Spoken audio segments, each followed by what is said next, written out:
कि उसकी प्रार्थना के द्वारा उसको समझने में कोई थोड़ी देर का 1-2 घंटे का कोई भाषण उससे तो शायद ना समझाए, मुश्किल होगा। किंतु इतना आवश्यक है कि संघ की प्रार्थना ही संघ का ग्रंथ है और संघ को जानने के लिए उसकी प्रार्थना को जान लेना ही पर्याप्त होगा।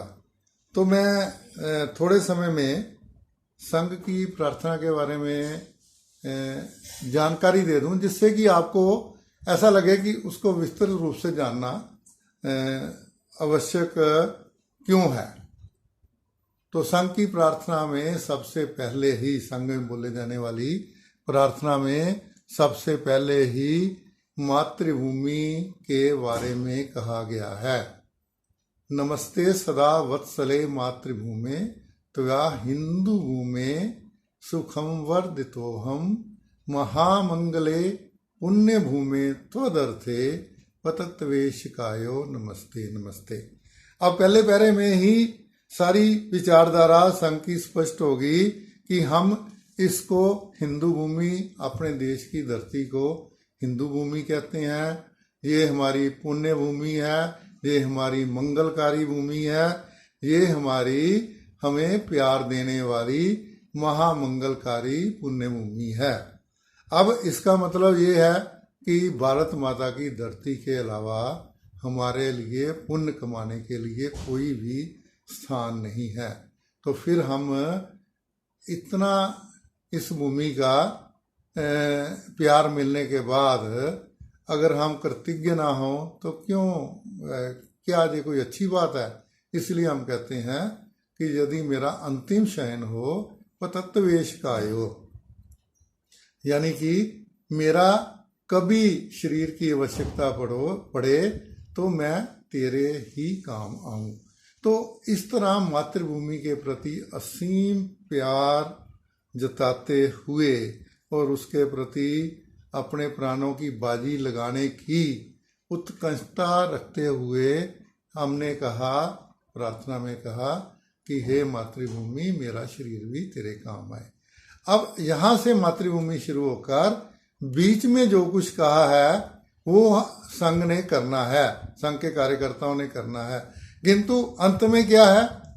सबका सिट्टा और सब निकलने वाला क्या है? भारत माता की जय। अंत में फिर भारत माता की जय कहा। तो बीच में क्या कहा? प्रभो शक्तिमन हिंदू राष्ट्रांग भूता, कि हम हे प्रभु, हम हिंदू राष्ट्र के अंगभूत तुझे प्रणाम करते हैं। पर प्रभु कौन सा है?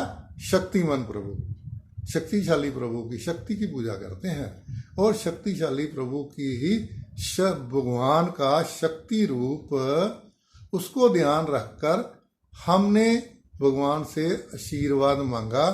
और फिर कहा तवदीयाय कार्याय वद्दा कटियम सुभामाश संदेहि तत्पूर्तिये। भगवान को ये नहीं कहा कि ये भगवान हमें ये कर दो, वो कर दो, हमें हमारे सारे काम निपटा दो, हमारे सारे काम नहीं, ये नहीं कहा कि हम कमर कसकर तेरे काम के लिए आए हैं, बस तुम हमें आशीर्वाद दे दो। भगवान को इतना ही कहा है, शक्तिशाली भगवान को। और जब हम काम करने के लिए निकले हैं तो फिर कह दिया कि हमें गुण दे दो थोड़े से। तो क्या गुण मांगे?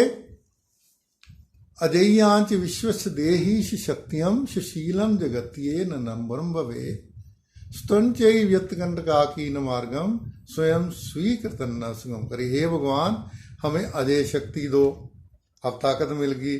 फिर सुशील दो, करैक्टर दो, अच्छा शील दो, हमें ताकत पाकर हम घमंडी ना हो जाएं। वीर व्रत दो, हमें खड़े होने की ताकत दो। और ध्येय निष्ठा दो, इस प्रकार। और ज्ञान दो। और बुद्धि, सुशील, ध्येय निष्ठा, वीर व्रत और शक्ति मांगते हुए हमने कहा है, उस प्रार्थना में कहा है कि इस लोक में और उस लोक में जो हमें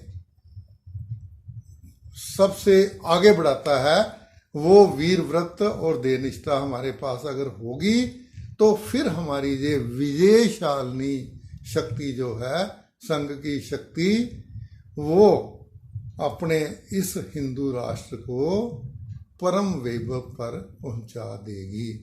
तो संघ की प्रार्थना में मातृभूमि की सेवा करने के लिए भगवान से कुछ वर मांगे हैं और फिर कहा है कि हम ही काम करेंगे, भगवान हमें कुछ गुण दे दो जिसकी प्रैक्टिस हम संघ की शाखा में करते हैं।